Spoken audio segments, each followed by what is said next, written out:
The mandible, commonly called the jawbone, is the strongest bone in the skull.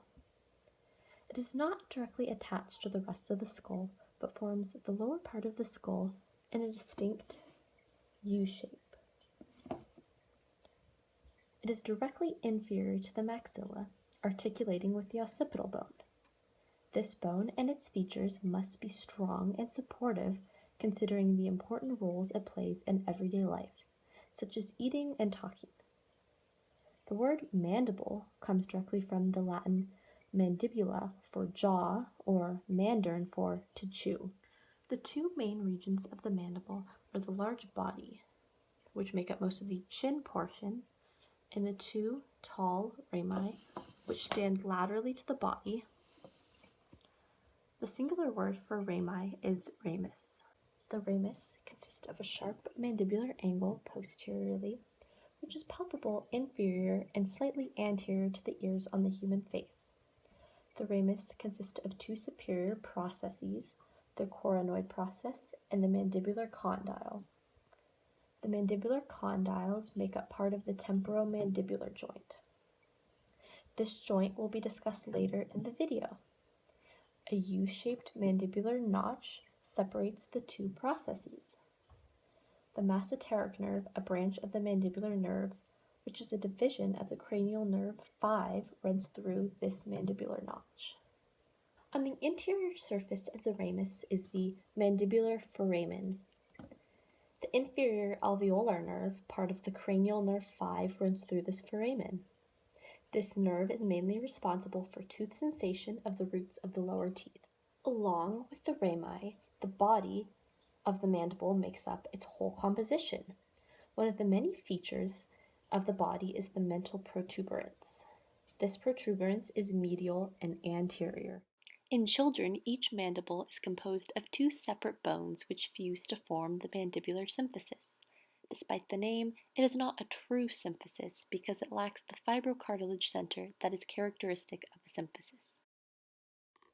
The body also includes the two mental foramen.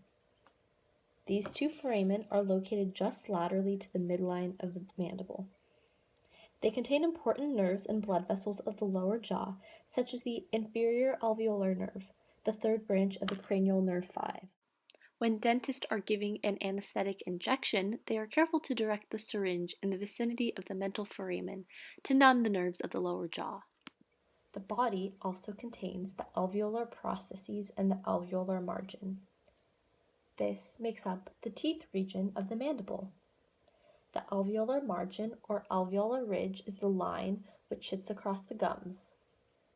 It contains the bumps between each teeth which can be easily felt just below the teeth. The alveolar processes are the bumps of thickened bone which contain the dental alveolar joints. The dental alveolar joints contain the roots of the teeth.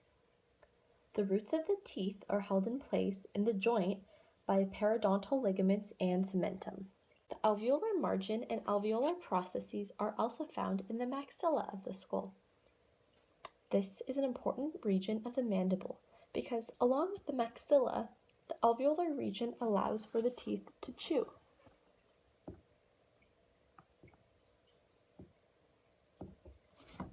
The temporomandibular joint, commonly known as the TMJ, is a very important synovial modified hinge joint of the mandible, which lies just anterior to the ear.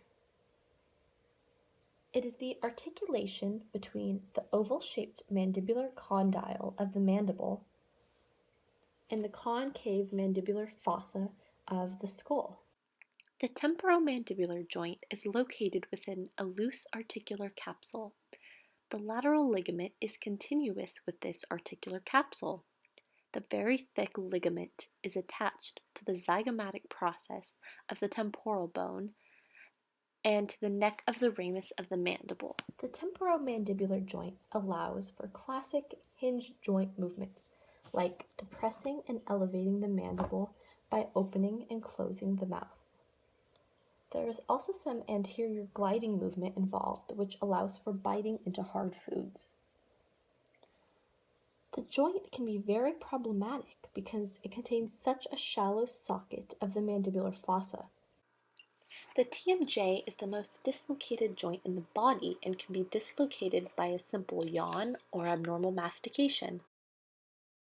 Many people suffer from TMD or TMJ, temporomandibular joint disorder. TMJ is usually caused by frequent teeth grinding or an injury to the joint.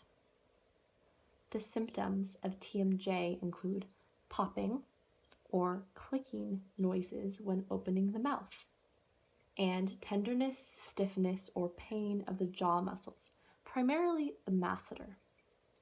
The masseter is a large facial muscle which lies over the TMJ.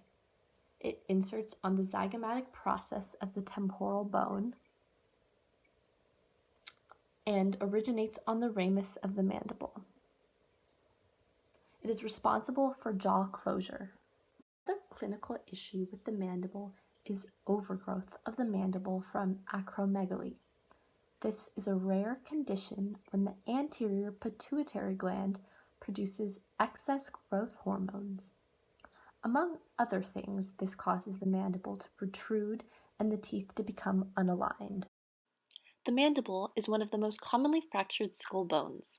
This is because of its prominent location on the body. The fracture is most commonly caused by blunt trauma, usually from a motor vehicle accident. For treatment, most doctors place metal plates in the fracture to assist with healing. When dealing with incidents like a vehicle accident, doctors usually deal with more serious injuries of the body first, and the fracture of the mandible has time and the ability to mostly heal on its own. The mandible is the strongest and most inferior bone of the skull. Because of its complex and unique structures, it facilitates important everyday activities like chewing and talking. This video was prepared as part of the course requirements for Human Anatomy at Saddleback College.